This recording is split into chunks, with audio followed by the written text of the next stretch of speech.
Hey there, Tony Stank fans, I'm Greg Elliott, and you're watching Screen Rant. Avengers Endgame was literally the end of the road for some of the MCU's original Avengers, including the one and only Iron Man, who made the ultimate sacrifice to save Earth from Thanos' invasion.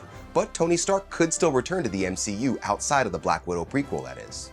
Marvel has been bringing characters back from the dead for years now, in the comics at least, and it's often pretty fun to see how they come up with somewhat believable ways of doing it. Now, it does seem unlikely that they'll pull a move like that with Iron Man, but it's not completely outside the realm of possibility, and we think that there are a few ways he could make his return to the MCU, although maybe not how some might imagine. Iron Man started this whole thing off back in 2008, and his death, although it may have been one fans were expecting, was a big deal for the MCU as we know it, especially for Peter Parker. Far From Home addressed this point specifically, showing how the death of his friend and mentor affected Peter and the rest of the world too.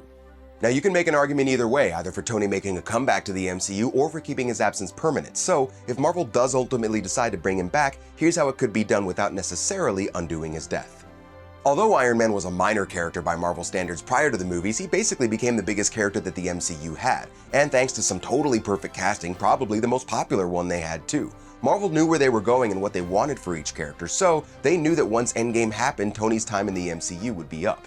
But even so, they still gave him an important role in Spider-Man's arc, setting him up as Peter's guide and mentor, and making him an integral part of the MCU version of Spider-Man's story. And why would they do that just to make him gone for good?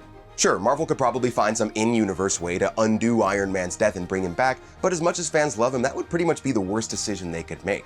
Tony's death, as heartbreaking as it was, did right by his character. He started off as this self-centered, egotistical jerk, and over the course of the last decade, we saw him truly become a hero.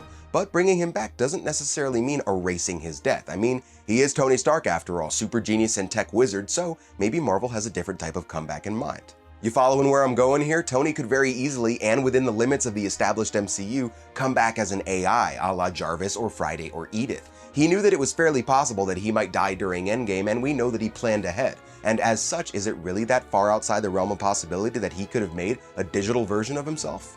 And yep, there's even precedent for it in the comics. The first digital backup of Tony, named Tony Stark 2.0, appeared in Iron Man Hypervelocity #1 in 2007, the second debuted in Superior Iron Man #1 in 2014, and most recently in the Ironheart storyline of the comics, Tony created an AI backup of himself in case his body no longer worked. This third AI, which eventually came to be known as Little Tony, was shipped to a girl named Riri Williams when Tony was left comatose after the Second Civil War. It presented itself as a holographic version of Tony, and it helped her create a new suit of armor and gave her the name Ironheart. So there you go, that's how we think Tony could make his return to the MCU without undoing his death. An AI version of him could still interact with the Avengers, serve as a mentor to Peter Parker, and even control an Iron Man suit and allow fans to get a little bit more Tony in their lives. So what do you think? Let us know in the comments and keep coming back to Screen Rant to stay in the loop on all things Marvel. I'm Greg Elliott, and I'll see you next time. Peace.